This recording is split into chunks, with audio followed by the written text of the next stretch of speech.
And welcome back. This is SpeedGaming's No Kid Hungry Marathon.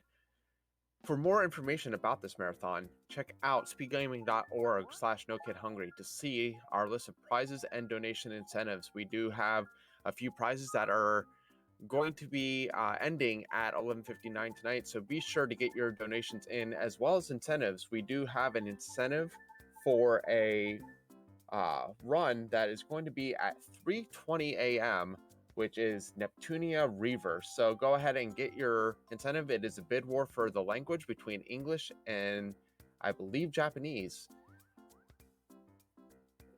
If you do have a donation and you want to put it towards an incentive, be sure to include that in your donation comment. All donations will go directly to our charity, No Kid Hungry. And now it is time to get in a little bit of our Mario block. We're going to be starting with New Super Luigi U here with Mchan. Joining Mchan is going to be Nerd Squared and Pretends to Know doing commentary. So take it away. Alright, hello everybody. Welcome back to the No Kid Hungry Marathon. I'm very excited to be participating in this. Yeah, like Crimson said, these are my wonderful commentary crew. Would you guys like to introduce yourselves? Yes, I am Pretends to Know. I have run both New Super Mario Bro U and Luigi U, although I did it on the Switch. But like 99% of that knowledge carries over to the Wii U version. Yep, I'm Nerd Squared. I've ran New Super Mario Bros. 2 in particular in the past, but I've also dabbled in all the games a little bit. Okay. Alright, so time does not start until I start moving on the world map, which is past like a 2-minute cutscene. So I'm just going to go ahead and just begin right now. Alright, so this is New Super Luigi U for the Nintendo Wii U. It is the DLC for New Super Mario Bros. U, where this game is very similar to New Super Mario Bros. 2. The maps, the cutscenes, everything, they're the same, except there's no Mario. We're playing as Luigi instead, but Luigi actually does control differently than Mario, as he has floaty jumps, he jumps higher, he has slippery traction, so he's overall just harder to control. So it does make this game a bit harder than New Super Mario Bros. U. There's also a gimmick that every level has a 100-second time limit, so this is a pretty fast-paced game as a whole. The category I'm running is All Castles, which is a category where we do all 8 worlds in this game.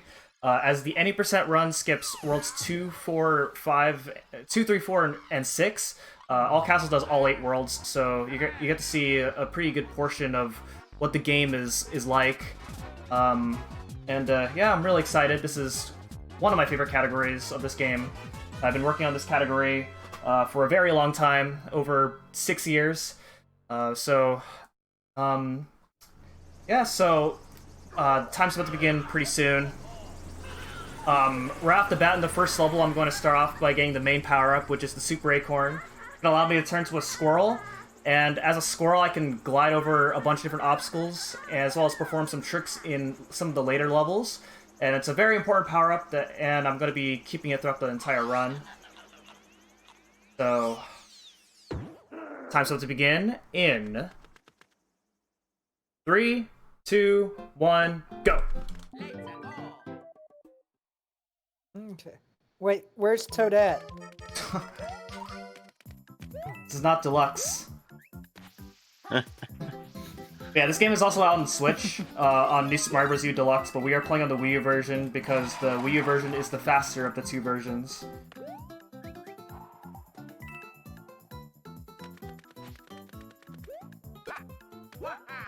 So there we go, we got our Super Acorn right there, and we just beat the level right there, so it's a very short, so this game is much shorter than New Super Mario Bros. U, as you can see. Kind of see what the levels are already like. And if everything goes according to plan, that will be the only acorn that Mchan needs for the entire run, and the only power-up he will use. Okay, so right here, I'm gonna go to the back and get the star. Stars allow you to turn invincible. So you can tank through a bunch of enemies as well as get a movement speed increase. And then I'm going to chain that with that star block right there. If I hit that star block while I have a star, then it'll contain another star, allowing me to go through that section with all those Koopa Troopas and Piranha Plants. Otherwise, normally that's a very awkward section to do. And Yeah. so normally, in any percent we get the secret exit, but we're gonna get the normal exit because we're trying to beat every world as fast as we can, and not the entire game as fast as we can.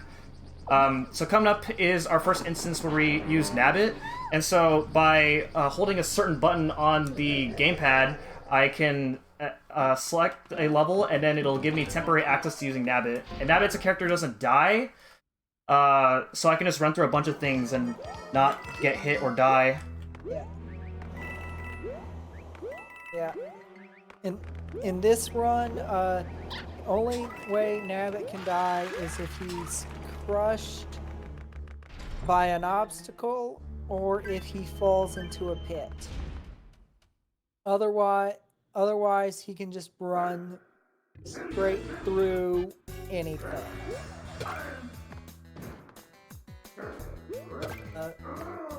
I guess it's a little trivia fact because Boom Boom is a fairly straightforward boss. Is the only enemy that can hurt Nabbit.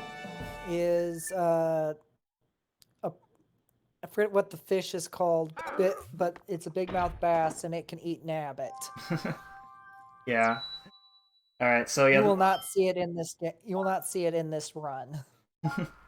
Yeah, so yeah, the bosses every tower is Boom Boom, and all you do is just jump on him 3 times and you basically win. So that is so I am using the gamepad. Like a lot of Wii U speedruns, gamepad is the preferred controller to use. It's not the most comfortable, but we use the gamepad anyway because in a lot of Wii U speedruns, the touchscreen options on the gamepad are faster to navigate through than just manually selecting different options. Yeah. Throughout the life cycle of the Wii U, Nintendo pushed the gamepads really hard, and that shows when in speed running the game because those options are on the touchscreen are faster than navigating, as Mchan said. So this is our first fork in the road where you have an option between 2 levels, and generally we're going to pick the faster of the 2 levels. So this level is about maybe 4 seconds faster than the other level, in addition to the fact that I have to avoid a Piranha Plant later on. So coming up is our first castle. And castles tend to be, supposedly in a casual playthrough, are harder than towers. But this particular level is very straightforward, as we're going to be pretty much gliding over everything. Something that I'm doing here while I have the Super Acorn is, this has been asked, somebody in chat is right now asking this, but gliding is the same speed as running in full speed. But what I'm doing is I'm actually doing a short hop followed by a glide immediately after, and that actually gains max speed quicker. And there's so many instances where I do this, and so it saves a few frames each time, but because I do it so much, it adds up over the course of the run.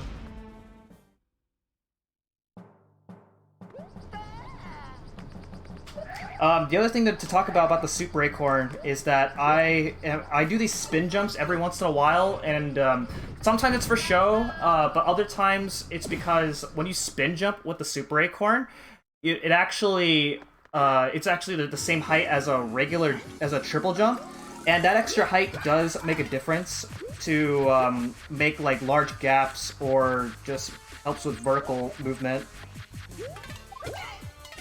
Yeah. I guess another trivia fact is that spin jump into gliding is so useful that Nintendo nerfed it when they put the Acorn in Super Mario Maker 2. If you do a spin jump, you cannot go into a glide. Okay, so that was the first world right there. We just fought our first major boss, which is a Koopaling. After every castle, that one was Lemmy Koopa. Bosses in this game, whenever you fight them the same way, then you get consistent results. There's a few exceptions in this game later on, which we'll go over, but for the most part, they're pretty straightforward. So we're now moving on to the second world, Layer Cake Desert. It's our desert-themed world, and this is where the game gets a little bit harder from here. We're gonna begin the first level right now.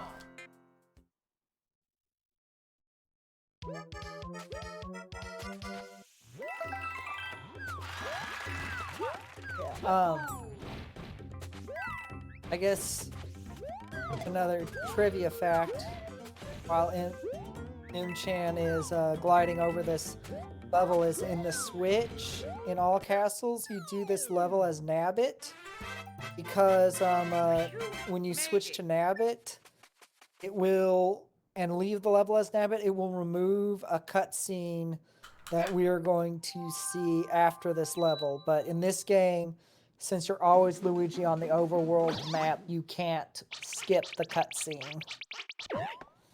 Yeah, so we have to...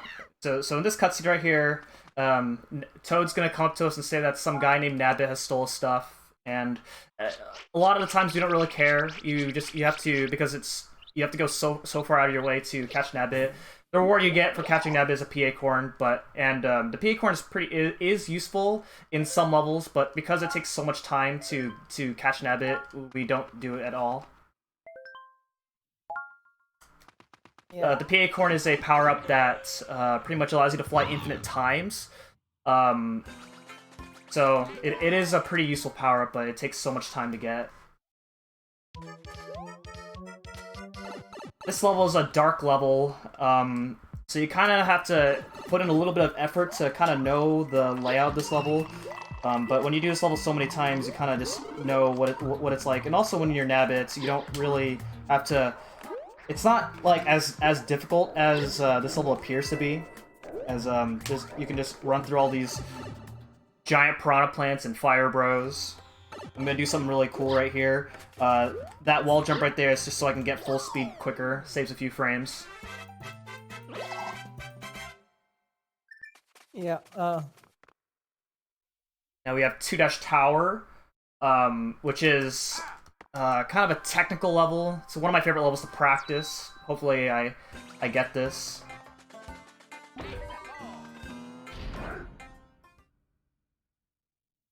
Yeah, back years ago, playing this level, we would spin the thing as wide as we could, but then we figured out that if you go less, you can still squeeze through and save time because you're spending less time spinning. Yeah, it's a little bit risky, and normally in attempts, when I'm doing actual attempts, I'd actually cut that very last part a little bit closer than I made that. Since it doesn't save that much time, I just decided to add in a little bit of extra safety. Alright, so Kamek powers up Boom Boom to make Boom Boom do something different each time to make it seem like it's harder, but there are ways to... we have ways to fight Boom Boom quickly. Yeah. Okay, so coming up... go on. Continue, this is more important. Okay, so coming up is one of the biggest run killers here. This is the bridge. We have to get past this bridge. There's a Goomba and a Fire Bro that I have to get past, and without running into them. Otherwise, I initiate a fight with them and it loses 20 seconds. Recently, there's a way to make the RNG in this part a little bit more favorable, but it's not guaranteed. It's not 100%. So we'll see what happens here. Oh boy. Okay, we're through. Okay, we gotta run. So yeah, as you can see right there, they move at random. and there's not really a good way to tell which direction they're going to be moving at. They can move at any direction at any time. So it's a very big run killer if you happen to run into them and it's not in your control. Ooh, that was a little weird.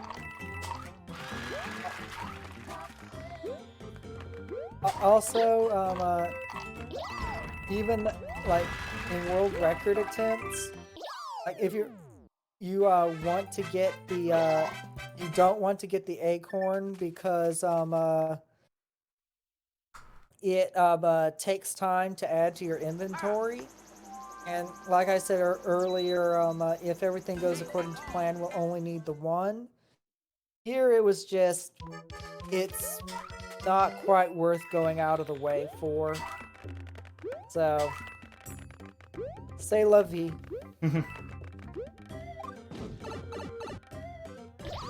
Yeah, you can get items in the overworld, and there's an Acorn in World 1 that I could have gotten, and it loses, and it takes like 8 seconds to get. I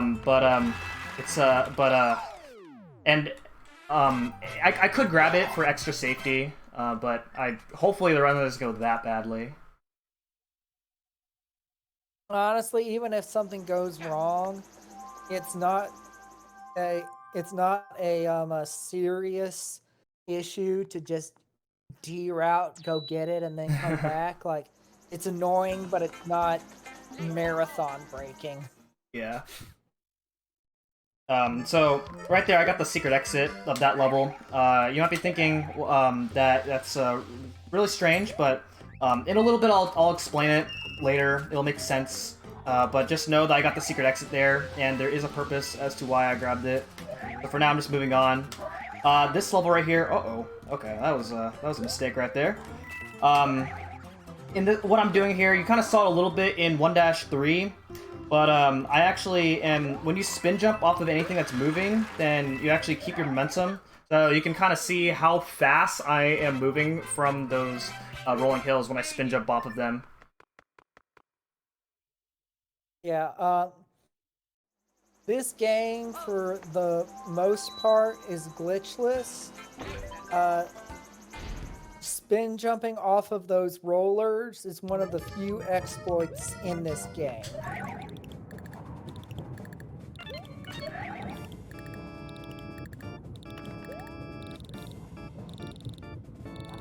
Okay, Morton's Castle, not much to say about it. Unless you're running 100%, there's a little bit more to explain.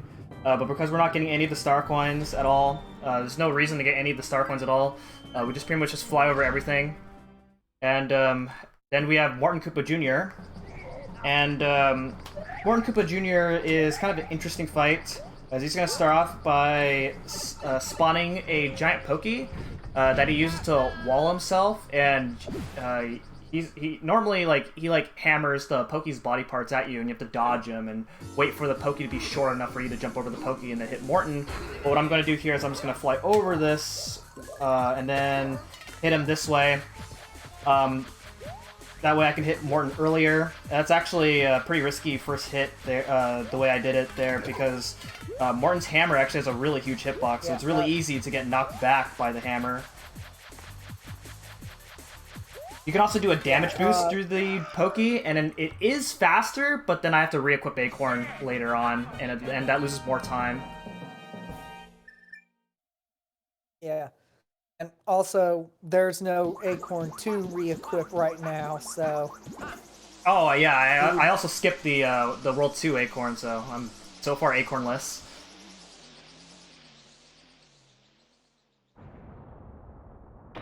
Which actually can save time if you're lucky in normal attempts. Okay, coming up is a split path here. We have Worlds 3 or 4. I'm going to do World 4 first on the top, Frosted Glacier.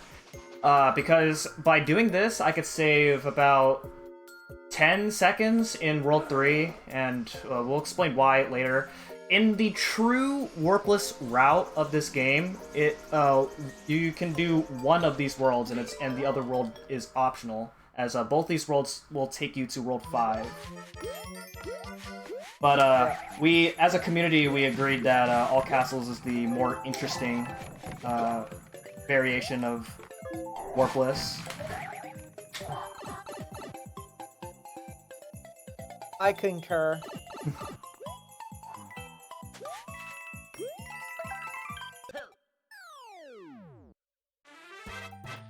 Okay, so that was Also mainly because go on. yeah, I was about to say that barrel was a close one, but yeah, warpless in this game would basically amount to no secret levels, and then also skipping one of the worlds, and it's just considering the level that we're going to that's going to be cut out later. It's just more fun and also makes more sense for the way the map is laid out in this game. Yeah. Okay, so something we didn't talk about yet is that the way you get fireworks in this game is you have to have the last 2 digits of your in-game timer to end with the matching digits, and so you get fireworks, and then you get a free item at the end. But as Nabbit cannot get fireworks, so right there, even though that level is easier to do as Luigi, I use Nabbit so I can avoid fireworks, because ending a level there with the 77 is the fastest end time you get. Yeah,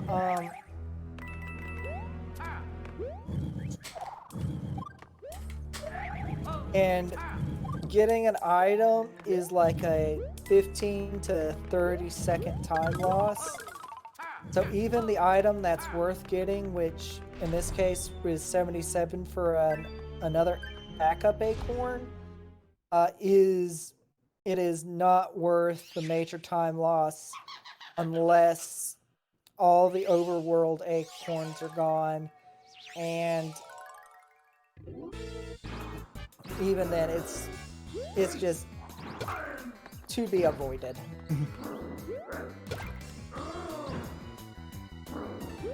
Another boom boom fight right here, pretty straightforward.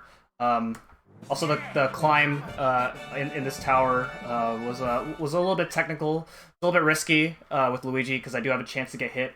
There were a lot of tight spaces that I went through as Luigi.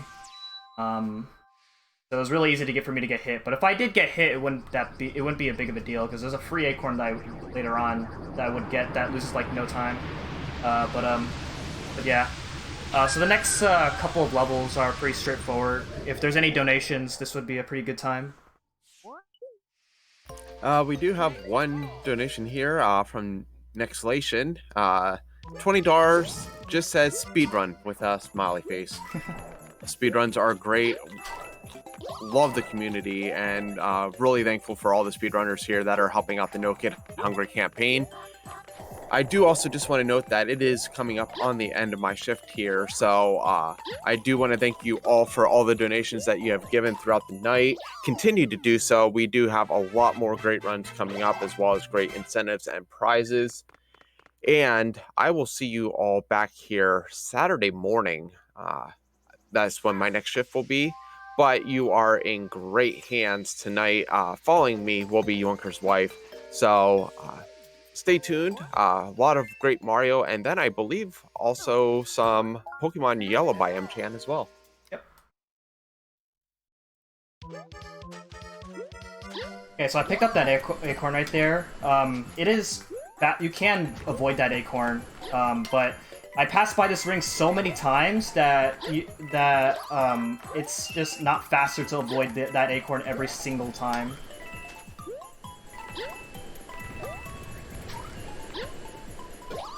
Also, that was when Mchan mentioned earlier there was a acorn worth that would not be out of the way.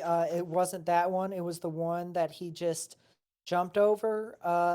As Nabbit, you do not want to collect items though, because every time Nabbit collects an item, at the end of the level, he essentially eats it for a 1-up, and that takes time. Less time than fireworks, but still more time than you want to spend. This is our first ghost house right here, and ghost houses normally in Mario games are like these complex levels that kind of trick the players into getting lost, but I guess they couldn't figure out how to make these levels complex with a 100-second time limit. So the ghost houses in this game are just straightforward. The other thing that you're seeing me do is, at the end of every level, I'm grabbing the flagpoles wherever I want, and that's because it doesn't matter where I grab the flagpoles, but I am turning backwards right before grabbing the flagpoles, and that just saves the turning animation on the flagpoles.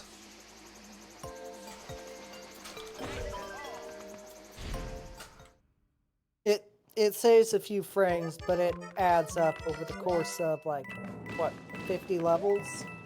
49, yeah. A lot of levels that we do.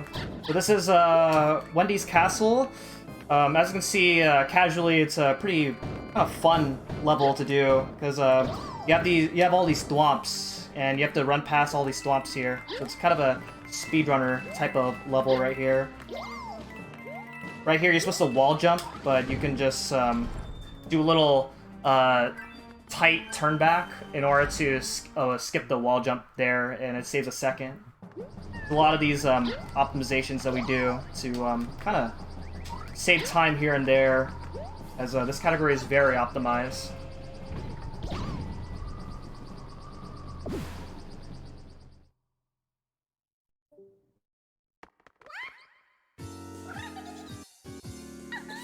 Okay, Wendy. Wendy has kind of an awkward hitbox. Normally we try to like optimize the our hits on bosses by hitting them like as soon as they're vulnerable. But Wendy's timing is a little bit awkward, so I just kind of take it a little bit safe. I let her get up for a little bit and kind of just have her like jump into me slightly, like that. Yeah. Also, even though Nabbit is invincible, he still takes knockback. He still gets knocked back whenever he misses, and it's just time you don't want to lose. So yeah, it's a little bit of an annoying time loss if you get hit by a boss just from timing it too early.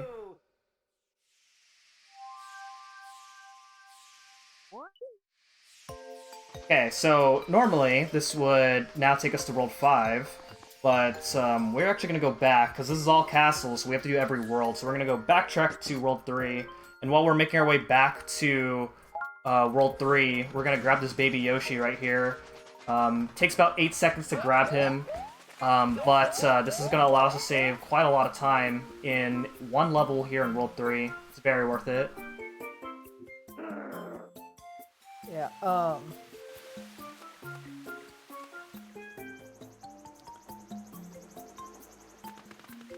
Also, this Yoshi shoots bubbles that turns enemies into coins. And casually, that is awesome. Yeah, it's really cool. But pairing Baby Yoshi throughout this level is slow, so we use Nabbit. Because the flagpole animation with Baby Yoshi is much longer. So while the level is easier to do as Luigi, we just use Nabbit so we can save time on the flagpole animation. And then coming up here in 3-2 is where we take advantage of the Baby Yoshi that we picked up. And this is the only level where we use Baby Yoshi.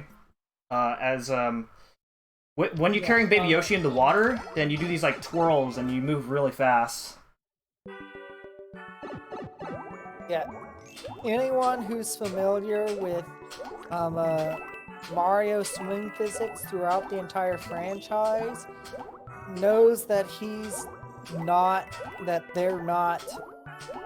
it's not fast to swim forward in it. With Baby Yoshi, you're able to swim like that, and also, as an added bonus, the fact he eats enemies directly in front of him means you're less likely to get hit.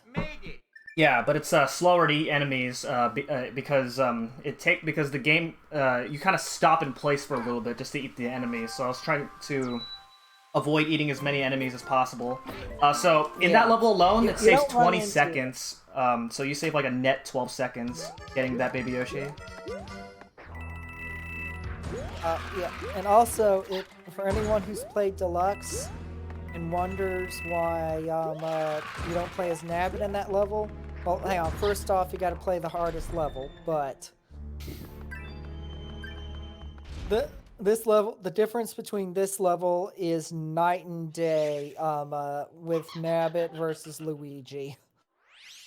Yeah, this is the biggest time save with Nabbit, as Nabbit can just go through all these skewers. Normally, you're supposed to wait for a bunch of different cycles with those skewers as Luigi, but with Nabbit, you can just jump through all those skewers, and Nabbit just doesn't care. Yeah, but I guess it's going to be relevant here in this next level. What I was saying is, for those who've played Deluxe and wondering why Mchan didn't play as Nabbit in the last level and use his swimming physics, because Nabbit in the Switch has much better swimming physics than Luigi. It's because that's a Switch exclusive edition. In this game, Nabbit has the same swimming physics as Luigi.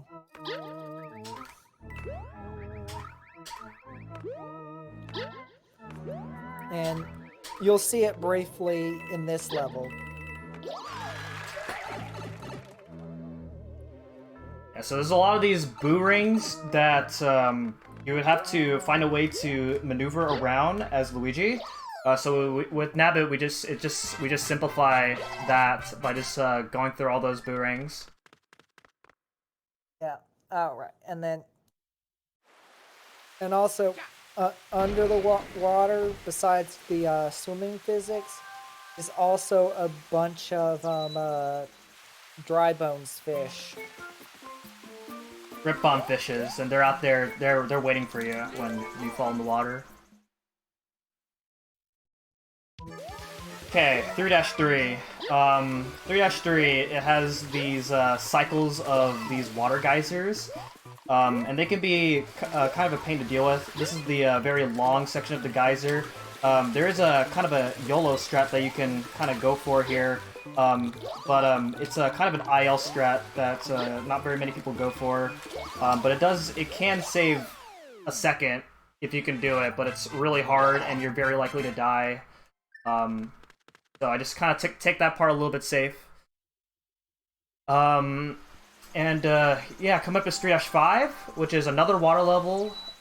And in very old runs, we used to keep Baby Yoshi up to 3-5, but this is a vertical swimming level, so Baby Yoshi doesn't really benefit that much. And so we just get rid of Baby Yoshi after 3-2 because it takes longer to start levels when you carry Baby Yoshi.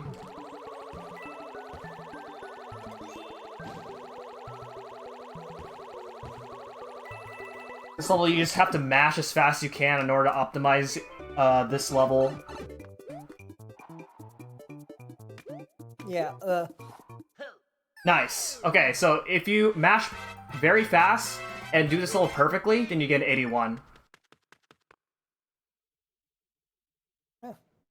Congratulations.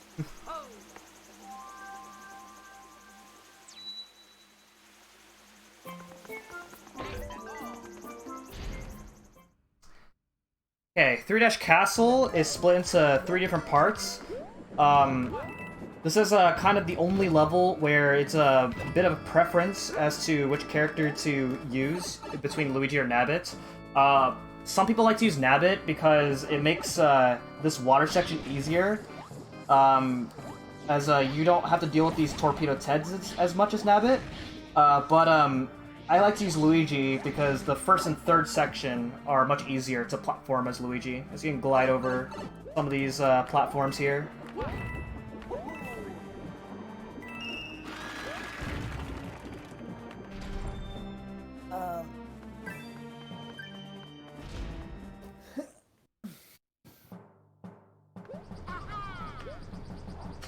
Also, a small note about the third section is if Mchan lingered there for any reason, he would be run over by a bonsai I forget what they call the Mega Bonsai guys, but Atomic Bill. the point is we get out of there fast enough so we don't even see them. Yeah. Okay, Larry Koopa. So like I said, bosses are consistent whenever you fight them the same way. But with Larry Koopa, if you mess up in this fight, then it messes up the cycles of these geysers, and then it could also just affect the outcome of this fight as well. This I have always seen this exact pattern each time for Larry, so don't have to worry about his slight randomness.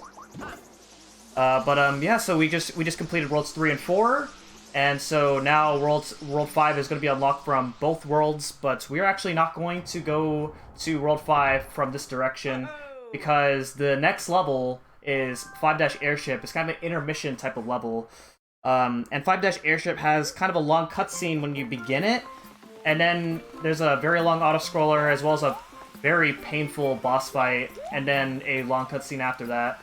So what we're doing instead is we are going to backtrack all the way back to World 2, and remember that secret exit that I got from 2-4 earlier? This is where this secret exit is going to come into play. I'm going to do this level, 2-secret, and this will also take us to World 5, but skip into Airship.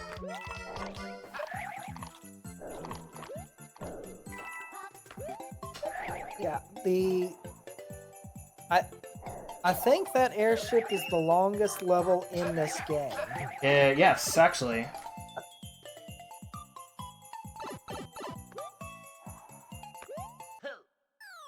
Maybe it can be computable with Bowser's Castle, but yes, it is the longest level in the game. Yeah. Right. I always forget that fighting Bowser counts as part of that level. Yeah. But yeah, so even though it takes us time, we have to go out of our way to get a secret exit and then backtrack back to World 2. This is still faster than the Airship, so I believe it saves like about a minute. It's a very huge time save for just to skip one level.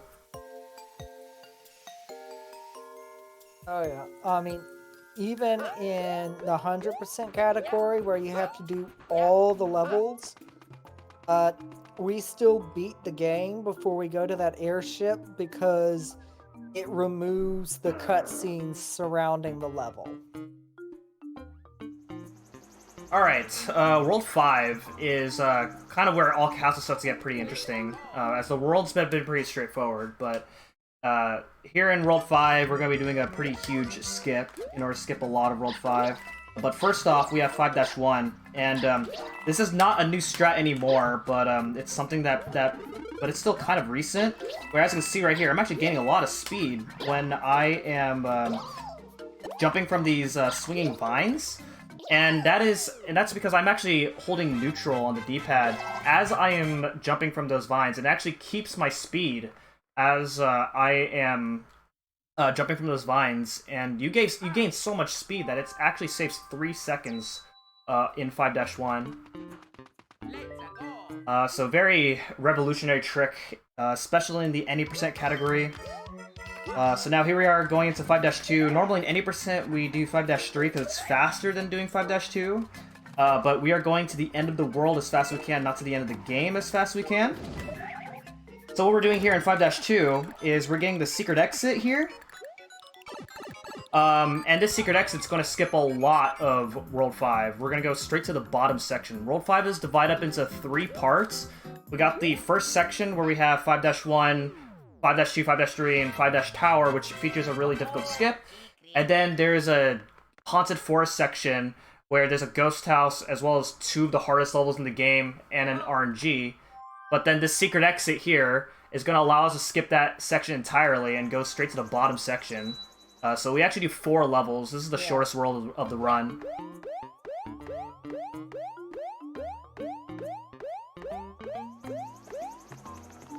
So yeah, I think that section's officially called the Grimly Woods. It's like Something Haunted like that. Forest or something like that. I always forget what it is. Oh well, point is that in this category it's called Overpass. Yeah.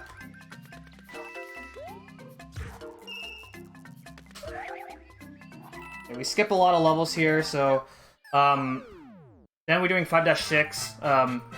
All that movement looks pretty scary, and it kind of is. You just have to go through all those sumo bros that are shooting down the lightning that will electrocute you if you get hit by them. Yeah. And I'm also oh, I actually chose the wrong character. That's fine. That actually makes this level easier. So I guess it's not that bad, but I mean, still kind of a time loss. But anyway, 5-Castle. If I was playing as Nabbit, which I kind of had a brain fart there. If I was playing as Nabbit, I would have then I would actually take advantage of these swinging chains that I showed off in 5-1 as well. But you can still kind of do it with Luigi. But when you start gliding, it actually kills that momentum. So it's not as effective with Luigi, but it's still worth it if you can do it. Yeah. Now, the real cost is you got to rely on RNG to get Iggy off the ceiling early instead of using Nabbit to absorb all those shots. Yeah, so if I was playing as Nabbit, I would actually let's see if I... Okay, no. Oh, okay, he's facing... We dodge him real quick. Okay, there we go. Alright, so normally this first phase would be faster as Nabbit, but kind of a mistake that on my end, but that's okay. Not a huge loss. This run's been mostly good so far, so not too worried about it.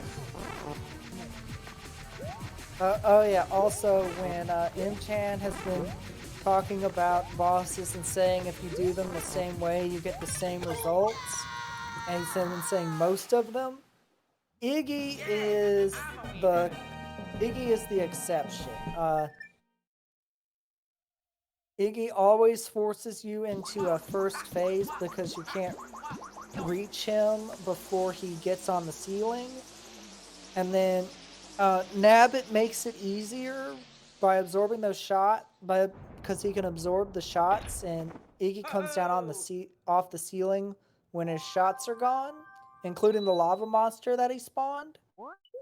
So you can block that by taking the red shot. And then he becomes a little more predictable, but still that first phase is the most RNG heavy boss in the entire game. Yeah, as far as the Koopalings are concerned, yeah. You can do as Luigi, but you lose your Acorn, which means I have to re-equip it again. I mean, it can save time, but I am not going to do that. I want to save my resources. Yeah. There is actually a way where you can actually hit Nabbit on the ceiling, which skips that phase entirely, but that is an IL strat.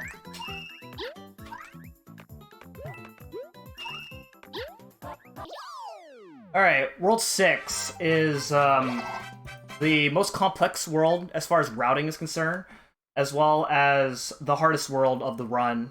There's a lot of levels in... We do basically every level except for the first level as Luigi. So there are plenty of opportunities where you can lose your Acorn, but that's not really the biggest issue. The biggest issue is most mistakes that you make in World 6 are usually add up pretty quickly to being several seconds.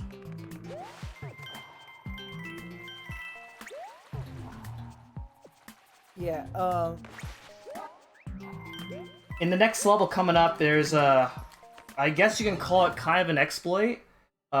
It's called the Hidden Block Clip. It's not really a clip, but it's, I mean, it will not look like a clip, but it's kind of a clip. You wanna explain how that works? yeah. Okay, in the tower there are Kaizo blocks blocking the way forward. When you hit a Kaizo block in this game, it temporarily raises Luigi's hitbox. While he's in that raised state, if Mchan times a Acorn double Nice. jump before he goes through, before he gets out of that, he will miss the hitbox for the other Kaizo block and therefore make it through the path. Yeah, so it didn't look like anything there, but I actually flew. Those are hidden blocks that I just went through. If you fly at a very precise time, you fly through those hidden blocks, and it actually saves 6 seconds because you're supposed to reveal those hidden blocks, so that way those grolls can break those middle blocks. That way you can actually get through.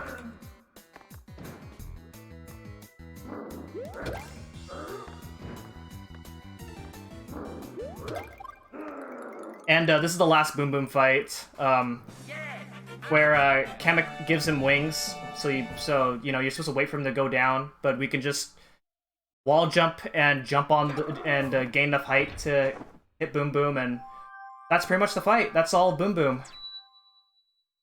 Yep. The only time in this run where we visibly know what Kamek did to affect the fight.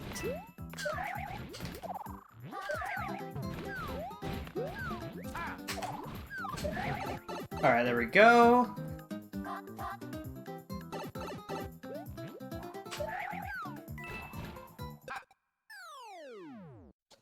A little bit of technical movement there to avoid all those spikes and their spiky balls. Yep. And yes, Mchan landing in front of that one spike was as close as it looked. Yeah, it's very easy to get hit by that one spike that I was right next to.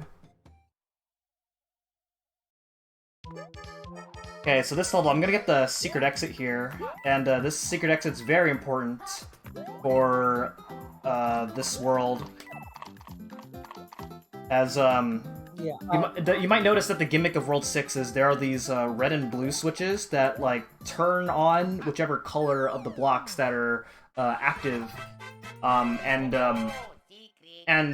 whichever switch is active affects which pathing you're gonna take. So this secret exit's gonna be very important, as this is gonna allow us to pass by this red switch right there on the side, because we want the red switches to be on at this point. Yes. What that would allow Mchan to do is skip an entire level and make the Roy's castle shorter. Okay, so coming up is a very precise quick kill. Hopefully I get this.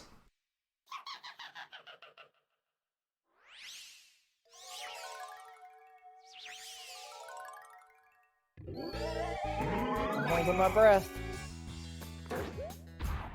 Got it! Okay, so if you fly at a very precise time before the Sumo Bro jumps up to the middle, then you can knock the Sumo Bro down, and then just it makes this fight so much easier. It saves a lot of time in this fight over the normal strat. The other alternative strat is to try and clip through his hitbox, and his hitbox is not very favorable at all. Yeah, you can lose a lot of time just bouncing off of him, trying to do the quick, unsafe strat, which is thing in of itself. Yeah. Level's over though. We're on to Roy. All right, so getting the secret exit is going to allow us to access the back entrance of Roy's castle. So Roy's castle is kind of unique, as there's two different ways to enter Roy's castle, and we're going to enter the back entrance. It's much faster, 5 seconds as opposed to the 15-20 seconds that it takes normally. So we just get to Roy Koopa much quicker this way, and in 100%, this is your favorite Koopaling because you fight him twice. Yeah, and at the same time, he's also somehow kind of the easiest one, because if you know what you're doing, he fires that one bullet, and then pretty much you just wait until he gets out of his shell and stun lock him. Yes, I'm a winner. It's worth noting I got a 162 at the end of that level, which is actually not easy because it actually depends on the block. The block at the very end of the level is random, so it kind of depends on which block you get, and then you have to react accordingly. So I actually got a perfect level time there. Really happy with that. Just something I thought I'd point out for like optimizations. But coming up is World 7, and World 7 is a world that nobody has ever lost runs to. So let's see what happens. But this will probably be the only time where I probably call serious time for this, because 7-1 is one of my least favorite levels to do. So hopefully I get through this level just fine. I have to not make any mistakes, otherwise the fuzzy cycles are going to be off. There's a very precise jump that I have to try and make. It's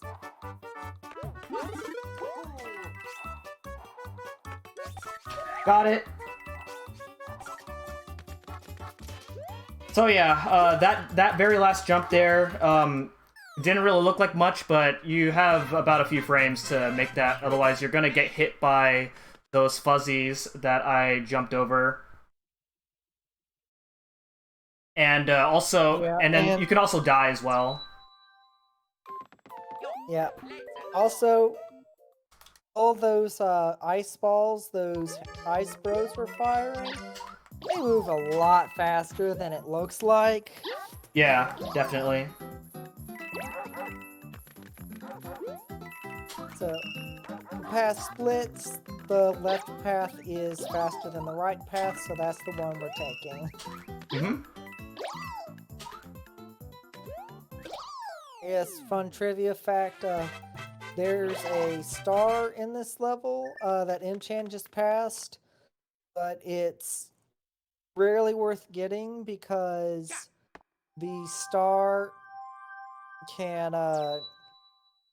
you have to hit a chain chomp to break a bunch of bricks, and that makes for a RNG which isn't worth it.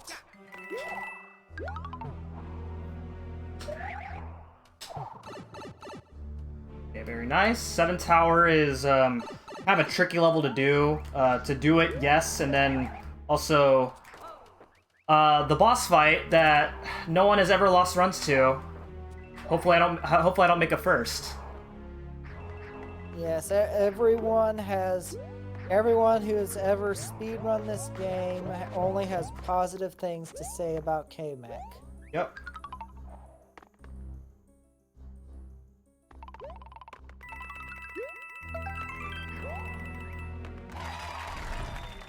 Okay, so yeah, like Pretend said, the boss of this level is Kamek. Great, fantastic boss. I have never, ever lost a run to this guy. Yeah.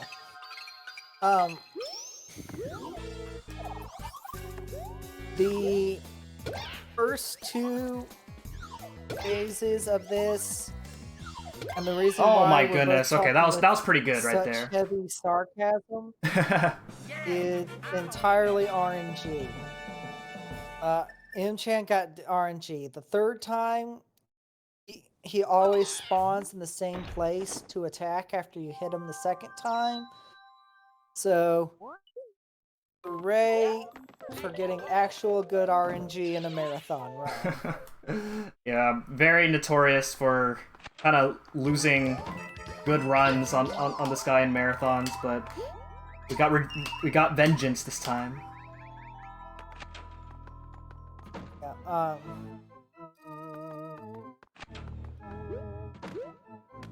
Yeah, this level, while safer as Luigi, the fastest time you can get on it is an 88, which would trip fireworks. The item you get is a superstar, which, while it would speed up your run time, it would not speed it up enough to make up for the 15 seconds getting it. Yeah. And the extra seconds equipping it. So, because Nabbit can get an 88, we go for an 88. Yeah, and the jump that I made in that ghost house looks kind of scary, but but there's a setup to make it 100% consistent. Yeah, Nabbit has Luigi's physics, and they can float you a lot further in this game than it looks. So, castle in this Nice. game, the theme is sliding blocks. Second one starts moving. Mchan is about to do a really risky thing, but it works. Yeah. It cuts out a pretty long cycle otherwise of waiting for the bars to get out of the way, and the box. Yeah, that jump that I made was a lot more precise than I made it look. It's really easy. If you mess up, you're very likely to get hit by the fire bars there. And this level is not a level where you want to lose your Acorn at all, because as you just saw, what I did here is Ludwig normally has an attack phase, but you can just fly up before Ludwig does his attack phase at all, which skips his attack phase entirely. Normally Ludwig clones himself, you have to guess which Ludwig's the right Ludwig, but with the Acorn you just skip that entirely, and then the whole fight's straightforward from there. Yep. Coming up is 7-Airship, so we're finally going to do an Airship. It's another intermission level. It's kind of the calm before the storm, before we get to World 8, the final world. It's normally an auto-scroller. You have to wait for, you have to let a giant cloud ride you across the level, but we're gonna try and skip it. Hopefully. It's kind of tricky. Yeah.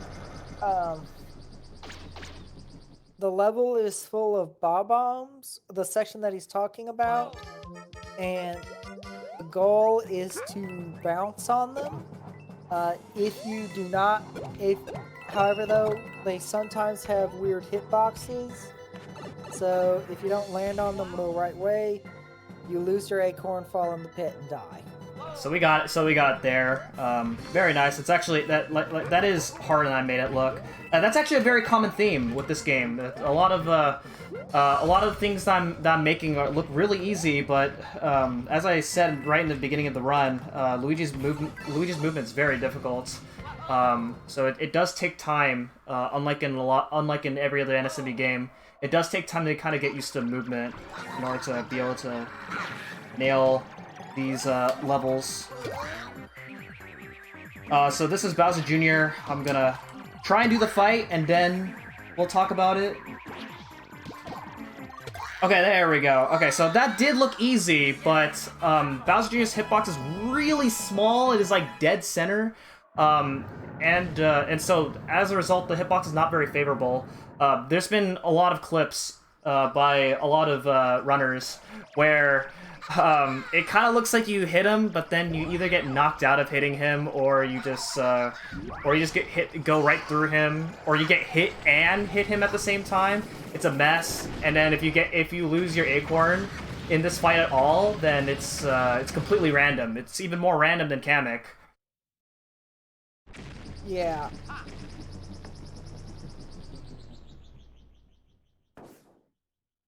Oh yeah, also trivia fact, that claw that just punched through the airship was also in the first half of the level, but we just flew past it. Ho-ho! Wah! Hey, if you have one donation, then this would be a good time.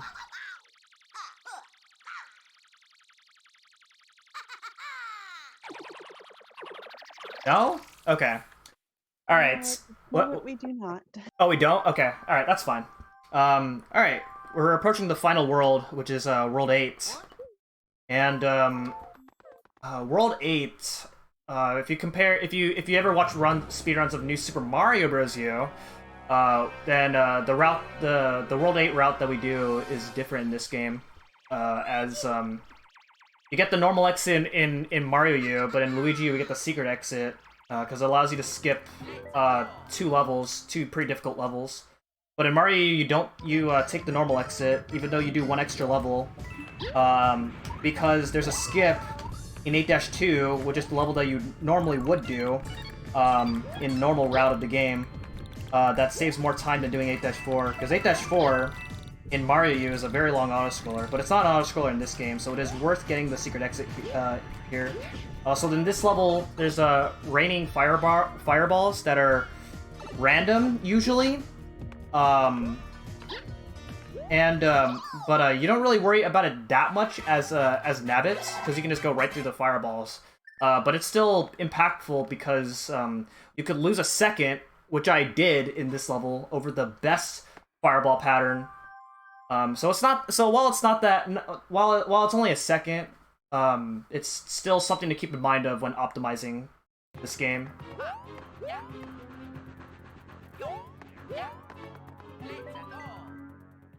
So yeah, and continuing with fireballs, fireballs are also the obstacle in this next level. Fortunately, they are not random. However, though, unfortunately, just because they're not random doesn't mean they're not in the way. Yeah, you just saw me fly underneath one of the fireballs by doing a very precise jump. So this level is very technical. This is one of those levels where you can't be too fast or too slow, otherwise, because the cycles that you make in this level are very specific.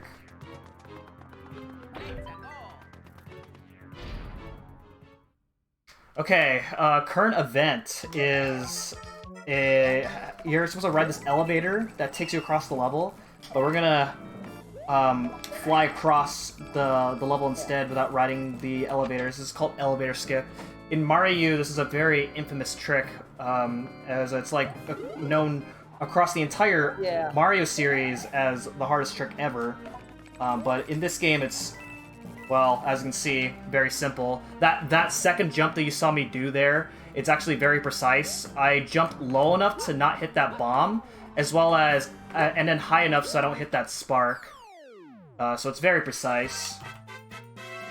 Yeah, we use the term Luigi U players use the term elevator skip to have leverage over Mario U players.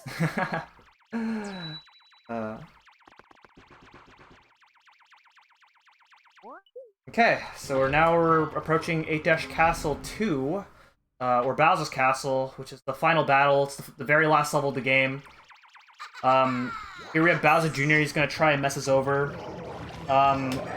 Normally, you can actually manipulate Bowser Jr.'s movement by moving exactly the same way each time, but by doing what I just did there, you can actually grab onto the right side of Bowser Jr. And that's to get Bowser Jr. to move to the right continuously. And you just move so fast this way, and it saves 2 seconds over the most consistent strat. Yeah, that borders a exploit, but it's great to have when, because otherwise. Oh wait, hold on. Hardest fight in the game. Bowser Jr. chasing you. Oh my goodness! Oh my god! How did I do that?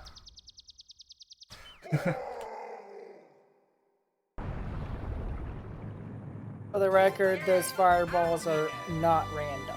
Yeah, it's always the same. But yeah, so in that Bowser fight, you jump so high that you can just simply jump over Bowser.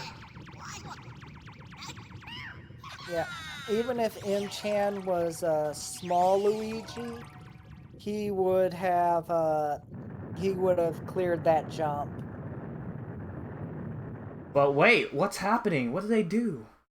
Let's save the princess before anything happens. Yep. Or as Billy Mays would say, wait, there's more. Actually, I think the phrase is, but I'm not done yet. There's the princess? What? I get. Okay, so spoilers. Yes, this is not the end. We have the true final boss, Bowser, Giant Bowser. Okay, so there's a lot to explain here. First thing here is I'm gonna go for Fireball Skip.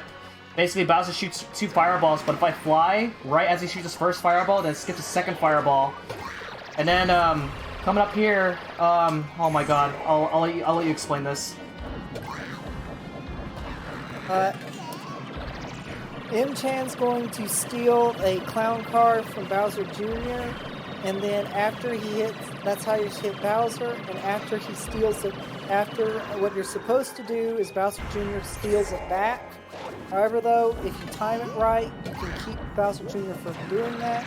You hold on to the clown car, skipping, being able to make the fight much, much faster. Alright, time's coming up. You gotta navigate carefully. Time. Bowser will make things difficult. Yeah, alright, what do we got? Unless he doesn't. 101.36. Oh, wow! That is really good. I'm really happy with that. Yeah, for those who don't know, that is like within 15, 20 seconds of world record. 15 seconds. Well, I don't have the world record anymore, but it is 15 seconds within my PB.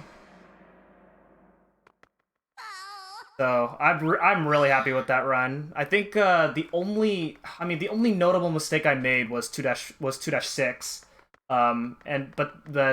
That only lost me like 2 or 3 seconds, and then everything else is just little things here and there. So yeah, that run was really good. I'm really happy with this run. Oh, yeah. Getting a 101 is not very easy to do. So yeah.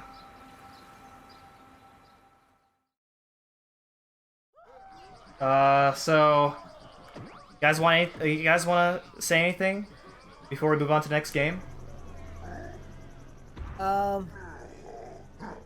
If you ever play this level as on the Switch, fight Bowser as Peachette, because the cutscene with Peach is a lot funnier.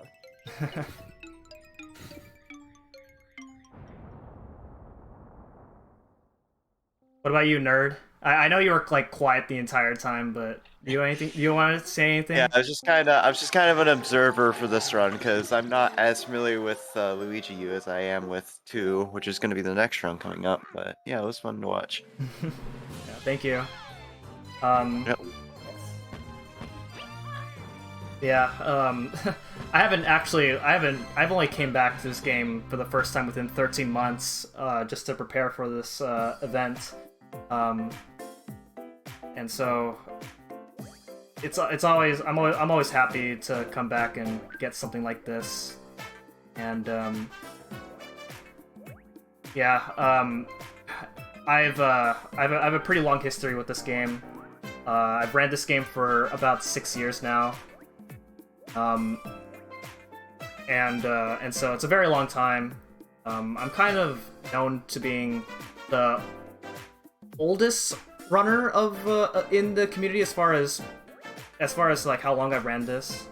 So if you like what you see and you want to know more about the game, then I do stream this game every once in a while nowadays.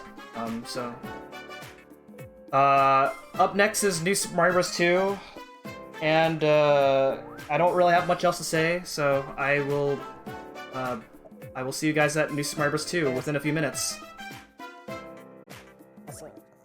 Remember to donate for the cause. Yeah, keep donating, everybody.